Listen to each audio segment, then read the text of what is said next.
We just completed our 700-mile bike tour through Europe, and we're unboxing the bike, but I wanted to show you how I boxed the bike. So starting in the front, we have a little fork holder here at the bottom, and this is cut to match the width of the bike box that we're using. And I have it offset here so that this can be against one side of the box, and I have room for my handlebars and the wheel. I use these elastic Velcro straps with pipe insulation in between everything. So this holds the wheel, the handlebars to the fork. And on this side, I have 3 of them holding the wheel with pipe insulation, making sure that nothing's rubbing. And on the back, I use these zip ties to hold foam. And this is protecting the derailleur here. It's important that you protect your derailleur. I think that's probably the most damage-prone device on the bike because it sticks out. So I just have foam there in place. It can't shift during shipping. This plastic foam, I made inserts so that this can be Velcro strapped in place, won't move during shipping, and it's all cut to match the height of the box. I have my helmet here. This is kind of dead space. The disc brake has a pocket to sit in, so I don't have to worry about the disc brake getting bent. Before you ship the bike, you want to let some air out of the tires.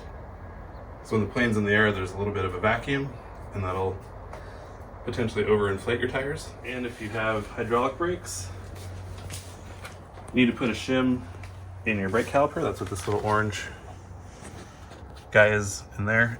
If you accidentally pull the brake lever, you could pop out the piston in the caliper. And if I were to build a bike for bike touring, I would just get one with cable operated brakes.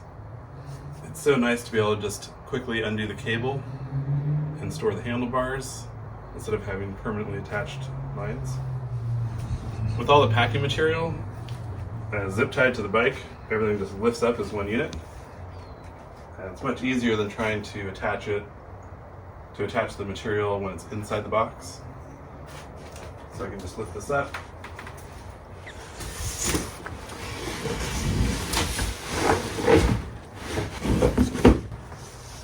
Drop it in. This box is for an electric bike, so you can see that there's a lot of extra space here. I have a box down there for a helmet. You really just want to make sure the bike can't move.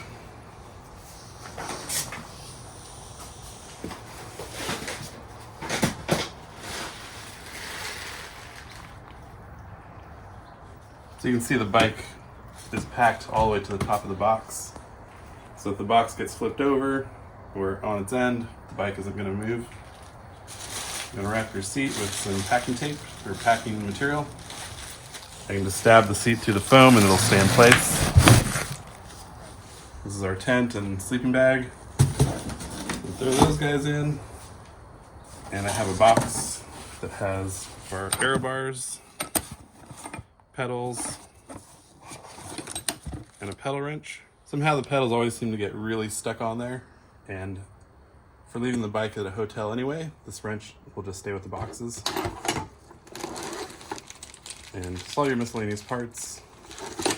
You don't want any loose parts falling out of the box, so if you box them with your name on it, if it does fall out of the box, you'll hopefully be able to retrieve it. So our bike is in the box. Again, this is an oversized box for an e-bike.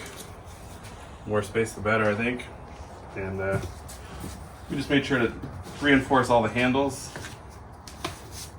And I think that's ready to ship. And when you reach your destination, it's much easier to unbox the bike with everything still attached. I think that's a wrap. If you have any comments or suggestions, be sure to leave them in the comment section below. Thanks.